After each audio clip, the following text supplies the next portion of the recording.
ಜೈ ಭೀಮ್. ಇವತ್ತಿನ ಕೆರಗೋಡಿನ ಅಂಬೇಡ್ಕರ್ ಜಯಂತ್ಯೋತ್ಸವ 2020-25 ಆಚರಣೆ ಮಾಡ್ತಿರುವಂತ ಈ ವೇದಿಕೆ ಮೇಲಿರುವಂತ ಕರ್ನಾಟಕದ ದಲಿತ ಸಂಘರ್ಷ ಸಮಿತಿಯ ಹೋರಾಟಗಾರರು, ನನ್ನ ಹಿರಿಯರು, ಸಜ್ಜನರು, ಈ ಊರಿನ ಸುಪುತ್ರ, ಈ ಕಾರ್ಯಕ್ರಮದ ಅಧ್ಯಕ್ಷತೆಯನ್ನು ವಹಿಸಿರುವಂತ ಗುರುಪ್ರಸಾದ್ ಕೆರಗೋಡೂರವರೇ, ಮಂಡ್ಯ ಜಿಲ್ಲೆಯ ಜನಪ್ರಿಯ ಜಿಲ್ಲಾಧಿಕಾರಿಯಾದಂತ ಕುಮಾರ್ ಅವರೇ, ಪತ್ರಕರ್ತರ ಮಿತ್ರರಾದಂತ ದೀಪಕ್ ಅವರೇ, ನಮ್ಮ ಶುಗರ್ ಫ್ಯಾಕ್ಟರಿಯ ಹೊಸ MD, ನಿಮ್ಮ ಊರಿನ ಸುಪುತ್ರರಾದಂತ ಮಂಗಲ್ದಾಸ್ ಅವರೇ,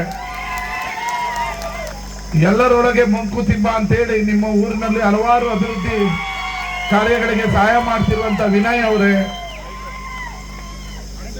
ನಿಮ್ಮೂರಿನ ಸುಪುತ್ರರು ಹಲವು ಹೋರಾಟಗಳೆಲ್ಲ ಭಾಗಿಯಾಗಿ ಪತ್ರಕರ್ತ ಮಿತ್ರರು, ಸ್ನೇಹಿತರು, ಸೋಮಶೇಖರ್ ಕೆರಗೋಡು ಅವರೇ,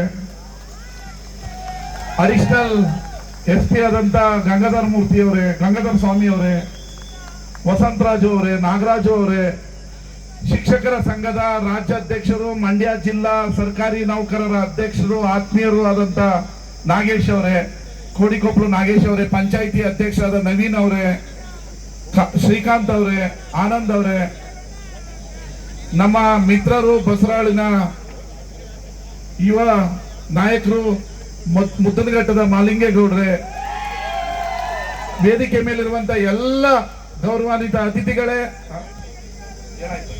ಹಿರಿಯರೇ, ಸ್ನೇಹಿತರೆ, ಕೆರಗೋಡ್ನಲ್ಲಿ ಯುವಕ ಮಿತ್ರರು 26ನೇ ತಾರೀಕಿಗೆ ಅಂಬೇಡ್ಕರ್ ಜಯಂತ್ಯೋತ್ಸವವನ್ನ ಮಾಡಬೇಕು ಅಂತ ನಿರ್ಧಾರ ಮಾಡಿದ್ರು. ನಾನು ವಿದೇಶದಲ್ಲಿದ್ದೆ, ನಾನು ಬರಕ್ಕಾಗಲ್ಲ ಅಂದಿದ್ದಕ್ಕೆ 4ನೇ ತಾರೀಕು ನಿಮ್ಮ ನೇತೃತ್ವದಲ್ಲೇ ಅದ್ದೂರಿಯಾಗಿ ಮಾಡಬೇಕು ಅಂತ ಹೇಳಿದ್ರು. ಅವ್ರಿಗೆ ಮಾತು ಕೊಟ್ಟಂಗೆ ಕೆರಗೋಡ್ನಲ್ಲಿ ಅದ್ದೂರಿ ಅಂಬೇಡ್ಕರ್ ಉತ್ಸವವನ್ನ ಮಾಡಿದ್ದಾರೆ.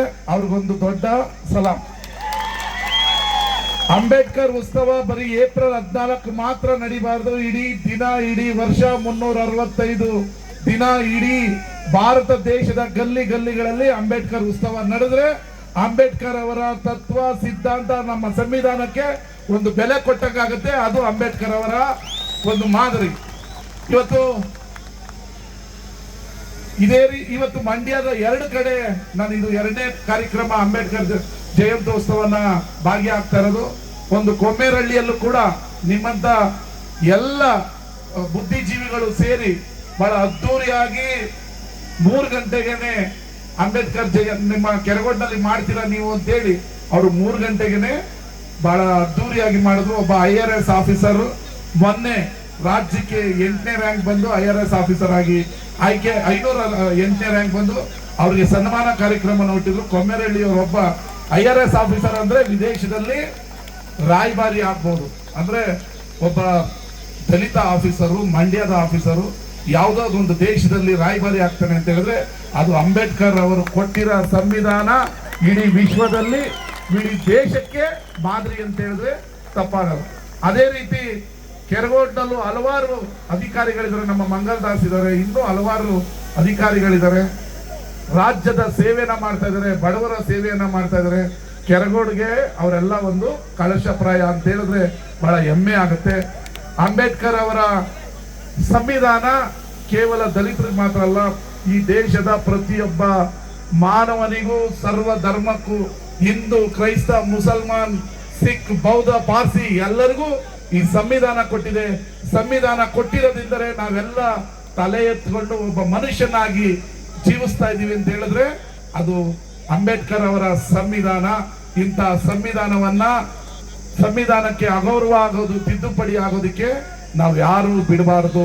ಇವತ್ತು ಕೋಮುವಾದಿಗಳು ಈ ಸಂವಿಧಾನವನ್ನ ತಿದ್ದುಪಡಿ ಮಾಡಬೇಕು, ಜಾತಿ ನಡುವೆ ಜಗಳ ತರಬೇಕು, ಸಮಾಜದ ನಡುವೆ ತಂದಿಡಬೇಕು ಅಂತೇಳಿ ನಮ್ಮಲ್ಲೇ ಮೀರು ಸಾಧಕರನ್ನ ಹುಟ್ಟಾಕಿ ಜಾತಿಗಳ ನಡುವೆ ಶಾಂತಿಯಿಂದ ಊರಿಗೆ ಬೆಂಕಿ ಹಚ್ಚೋದಕ್ಕೆ ಬರ್ತಾರೆ. ಅದಕ್ಕೆ ನಮ್ಮ ಯುವಕರು ಬಲಿಯಾಗಬಾರ್ದು. ಬಲಿಯಾದ್ರೆ ಏನು ಊರು ಅಶಾಂತಿ ಆಗುತ್ತೆ, ಅದನ್ನ ತಿಳುವಳಿಕೆ ಆಗಬೇಕು. ಅಂಬೇಡ್ಕರ್ಗಳ ಪುಸ್ತಕಗಳನ್ನ ಓದ್ತೀರಿ, ಅಂಬೇಡ್ಕರ್ಗಳ ಅನುಯಾಯಿಗಳಾಗಿದ್ದೀರಿ. ನಾವು ಶಾಂತಿ ಪ್ರಿಯರು, ಸರ್ವಧರ್ಮದ ಆರಾಧಕರು, ಸರ್ವಧರ್ಮವನ್ನ ಪ್ರೀತಿ ಮಾಡೋರು, ಎಲ್ಲರೂ ನಮ್ಮವರೇ ಅಂತ ತಿಳ್ಕೊಂಡಿರೋದ್ರಿಂದ ನಾವೆಲ್ಲ ಒಗ್ಗಟ್ಟಾಗಿ ಹೋಗ್ಬೇಕು ಅಂತೇಳಿ ನಿಮಗೊಂದೆರಡು ತಿಳುವಳಿಕೆ ಮಾತುಗಳನ್ನ ಹೇಳ್ತೀನಿ.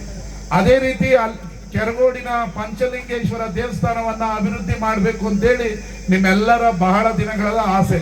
ಇವತ್ತು ನಮ್ಮ ಕಾಂತ ಮತ್ತು ಆನಂದಣ್ಣ ಒಬ್ಬ ಆರ್ಕಿಟೆಕ್ಟ್ ಅನ್ನ ಕರೆಸಿ 3 ಪ್ಲಾನ್ ಅನ್ನ ಮಾಡ್ತಾ ಇದ್ದಾರೆ. ಅದಕ್ಕೆ 5 ಕೋಟಿ ರೂಪಾಯಿಯನ್ನ ಬಿಡುಗಡೆ ಮಾಡ್ತೀನಿ. ಇಡೀ ರಾಜ್ಯ ನಿಮ್ಮ ಕೆರಗೋಡನ್ನ ತಿರುಗಿ ನೋಡ್ಬೇಕು. ಆ ರೀತಿ ಪಂಚಲಿಂಗ ದೇವಸ್ಥಾನವನ್ನ ಮುಂದಿನ 3 ವರ್ಷದಲ್ಲಿ ಅಭಿವೃದ್ಧಿ ಮಾಡಿ ಅದನ್ನ ನಿರ್ಮಾಣ ಮಾಡ್ತೀವಿ ಅಂತ ಹೇಳ್ತೀನಿ. ಈಗ ನಿಮ್ಮ ತಾವರೆಕೆರೆಗೆ 5 ಕೋಟಿ ರೂಪಾಯಿಯನ್ನ ಬಿಡುಗಡೆ ಮಾಡಿದೀವಿ. ಮುಂದಿನ ವಾರ ಬಂದು ಅದರ ಪೂಜೆಯನ್ನ ಮಾಡಿ ನಿಮ್ಮ ಎಲ್ಲ ಕೆರೆಯನ್ನ ಅಭಿವೃದ್ಧಿಯನ್ನ ಮಾಡಿಕೊಡ್ತೀವಿ. ನಿಮ್ಮ ಕಾಲೋನಿಗೆ ಈಗಾಗಲೇ ನಾನು 1.5 ಕೋಟಿ ರೂಪಾಯಿಯಷ್ಟು ಕೆಲಸವನ್ನ ಮಾಡಿದೀನಿ. ಮೊನ್ನೆ ಮಾಡೋ ಕೆಲಸನೇ ಇರಲಿಲ್ಲ, ಅದಕ್ಕೂ 50 ಲಕ್ಷ ಹಾಕಿ ರಸ್ತೆ ಮಾಡಿದೀವಿ. ಮೊನ್ನೆ ಒಂದು 50 ಲಕ್ಷ ಹಾಕಿ ಮಾಡಿದೀವಿ. ಅದಕ್ಕೆ ಮುಂಚೆ 25 ಲಕ್ಷ. ನಾನು ಶಾಸಕನಾದ ಮೇಲೆ ಕೆರಗೋಡಿನ ಕಾಲೋನಿ ಒಂದಕ್ಕೆ 1.5 ಕೋಟಿ ರೂಪಾಯಿಯಲ್ಲಿ ರಸ್ತೆಯನ್ನ ಅಭಿವೃದ್ಧಿಯನ್ನ ಮಾಡಿದೀವಿ. 10 ವರ್ಷ ಮಂಡ್ಯದಲ್ಲಿ ಯಾವ ಅಭಿವೃದ್ಧಿಯನ್ನು ಆಗಿರಲಿಲ್ಲ. ಎಷ್ಟು ಗುಂಡಿಗಳಿತ್ತು ಅನ್ನೋದನ್ನು ನಿಮಗೆ ಗೊತ್ತಿದೆ. ಇನ್ನು ಅಂಬೇಡ್ಕರ್ ಭವನ ಅರ್ಧಕ್ಕೆ ನಿಂತಿರೋದು. ನಾವು ಅಂಬೇಡ್ಕರ್ ಅವರಿಗೆ ಮಾಡಿದಂತ ಅವಮಾನ, ಅದಕ್ಕೆ ಎಷ್ಟು ಗ್ರಾಂಟ್ ಬೇಕೋ ಅಷ್ಟನ್ನು ಮುಂದಿನ 1 ವರ್ಷದೊಳಗಡೆ ಬಿಡುಗಡೆ ಮಾಡ್ತೀನಿ. ಮುಂದಿನ ವರ್ಷ ನಮ್ಮ ಅಂಬೇಡ್ಕರ್ ಭವನದಲ್ಲೇ ಅಂಬೇಡ್ಕರ್ ಅವರ ಜಯಂತಿಯನ್ನ ಮಾಡೋಣ ಅಂತ ಹೇಳಿ ನಿಮ್ಮೆಲ್ಲರಿಗೂ ಮತ್ತೊಮ್ಮೆ ಅಂಬೇಡ್ಕರ್ ಜಯಂತಿಯ ಶುಭಾಶಯಗಳು. ನಾನು ಮತ್ತೆ DC 7ವರೆಗೆ ಏನಾದರೂ ಮಾಡಿ ಬೆಂಗಳೂರಿಗೆ ಹೋಗ್ಲೇಬೇಕಾಗಿದೆ. ಮುಖ್ಯಮಂತ್ರಿಗಳು ಕರೆದಿರೋದ್ರಿಂದ ನನ್ನನ್ನು ಮತ್ತೆ DC ಅವರು ಮಾತಾಡಿದ್ಮೇಲೆ ಅವ್ರನ್ನು ಕಳಿಸ್ಕೊಡಿ ಅಂತ ಹೇಳಿ ನಾನು ವಿನಯ್ ಅವ್ರ ಮಾತನ್ನ ಕೇಳಬೇಕಾಗಿತ್ತು. ವಿನಯ್ ಅವರು ಬುದ್ಧಿವಂತರು, ಅವರ ಮಾತು ಕೇಳಬೇಕಾಗಿತ್ತು. ಆದ್ರೆ